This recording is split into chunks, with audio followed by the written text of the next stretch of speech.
Ketika hati dikuasai oleh api cemburu. Shalom saudaraku yang dikasihi Tuhan. Dalam hidup kita sehari-hari, tanpa kita sadari, hati bisa dipenuhi oleh rasa cemburu. Melihat orang lain diberkati, melihat orang lain berhasil, perlahan hati mulai gelisah. Apa yang dimiliki oleh orang lain itu terlihat lebih baik, sementara apa yang kita miliki terasa kurang.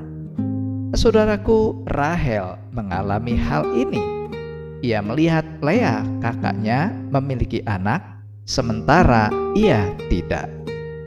Cemburu itu bukan hanya bicara perasaan saudara, tetapi mulai menguasai hatinya dan mempengaruhi keputusannya.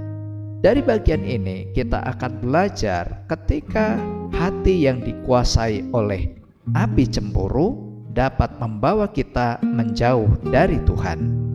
Mari kita baca Kejadian 30 ayat 1 sampai dengan 13. Ketika dilihat Rahel bahwa ia tidak melahirkan anak bagi Yakub, cemburulah ia kepada kakaknya itu, lalu berkata kepada Yakub, "Berikanlah kepadaku anak, kalau tidak aku akan mati." Maka bangkitlah amarah Yakub terhadap Rahel, dan ia berkata, "Akukah pengganti Allah yang telah menghalangi engkau mengandung?" Kata Rahel, "Ini Bilha, budakku perempuan, hampirilah dia, supaya ia melahirkan anak di pangkuanku, dan supaya oleh dia aku pun mempunyai keturunan." Maka diberikannya Bilha budaknya itu kepada Yakub menjadi istrinya, dan Yakub menghampiri budak itu. Bilha mengandung lalu melahirkan seorang anak laki-laki bagi Yakub.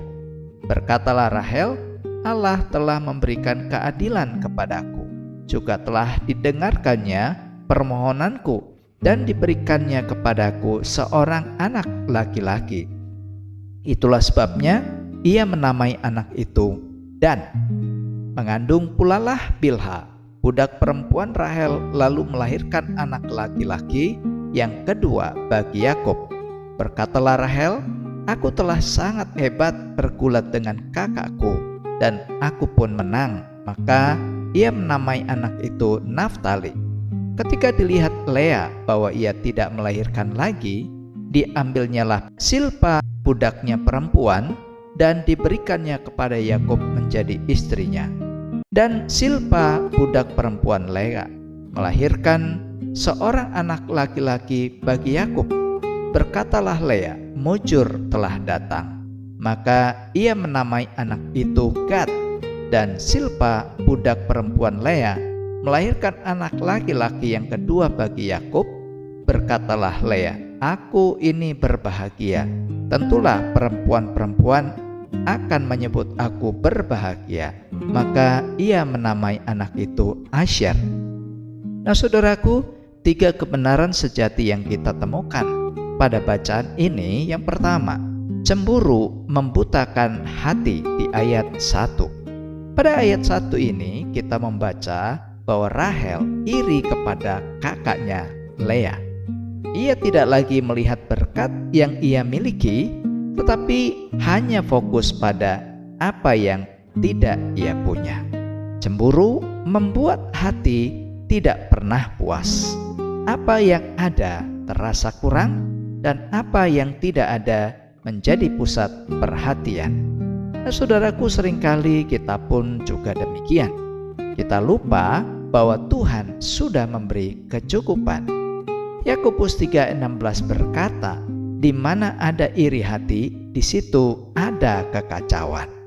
Jadi saudara, cemburu itu membuat hidup kita kehilangan kemampuan untuk melihat kebaikan Tuhan. Dan yang kedua, cemburu mendorong kita mengambil jalan sendiri di ayat 2-8. Karena tekanan hatinya, Rahel tidak sabar menunggu waktu Tuhan. Ia mengambil keputusan sendiri, memberikan hambanya Bilha kepada Yakub. Secara manusia, saudara, itu terlihat sebagai solusi.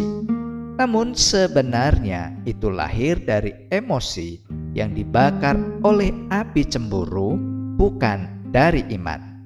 Ketika hati dikuasai cemburu, kita cenderung ingin mempercepat sesuatu yang belum sesuai dengan waktunya Tuhan. Amsal 14 ayat 12 berkata, "Ada jalan yang disangka orang lurus, tetapi ujungnya menuju maut." Jadi saudara, cemburu itu sering membawa kita keluar dari jalannya Tuhan. Dan yang ketiga, cemburu manusia tidak melenyapkan kesetiaan Allah di ayat 9 sampai 13. Situasi menjadi semakin rumit, persaingan, keputusan yang tidak sempurna, dan hati yang tidak tenang. Namun saudaraku, di tengah semuanya itu, kasih setia Tuhan itu tetap bekerja. Kesetiaan Tuhan tidak pernah berubah, meskipun manusia bertindak dalam kelemahannya. Hal ini menunjukkan bahwa rencana Tuhan tidak pernah gagal oleh karena kegagalan manusia. 2 Timotius 2 ayat 13 berkata, "Jika kita tidak setia, Dia tetap setia." Puji Tuhan, di dalam Yesus Kristus kita melihat kasih Tuhan yang tetap setia. Dengan demikian saudara, kesetiaan Tuhan itu tetap berdiri bahkan ketika hati kita manusia itu menjadi goyah. Nah, saudaraku, saat ini kita hidup di dalam dunia yang penuh perbandingan. Sangat mudah bagi hati untuk dikuasai cemburu. Namun Tuhan mengajarkan untuk kita hidup dalam rasa cukup dan percaya. Tuhan tahu apa yang terbaik dan kapan waktu yang tepat untuk kita. Karena itu saudara, Mazmur 37 ayat 7 berkata, "Berdiam dirilah di hadapan Tuhan dan nantikanlah Dia." Lepaskanlah cemburu dan belajarlah percaya pada rencana Tuhan. Nah, saudaraku, mari kita renungkan firman Tuhan ini. Apakah hati saudara sedang dikuasai cemburu? Apakah saudara mengambil keputusan karena emosi, bukan didasarkan pada iman? Dan apakah saudara percaya bahwa Tuhan tetap setia dalam hidup saudara? Mari kita berdoa. Bapa yang baik, ampuni saudaraku jika hatinya dipenuhi rasa cemburu. Ajar untuk tetap terus bersyukur dan percaya kepada rencana-Mu Tuhan. Pulihkan hatinya agar dapat hidup dalam iman dan ketenangan. Karena itu berkatilah ya Tuhan setiap saudaraku yang membaca dan merenungkan firman Tuhan hari ini. Dalam hidup mereka, dalam pekerjaan mereka, dalam keluarga dan rumah tangga, apapun yang menjadi harapan, Tuhan berkati. Terpujilah Engkau Tuhan di dalam nama Yesus. Amin. Nah saudaraku, mari arahkan hati dan terimalah berkat Tuhan. Tuhan memenuhi hati saudara dengan damai sejahtera, menjauhkan dari rasa cemburu, dan meneguhkan iman saudara untuk tetap terus percaya pada rencana Allah dari saat ini sampai selama-lamanya. Amin.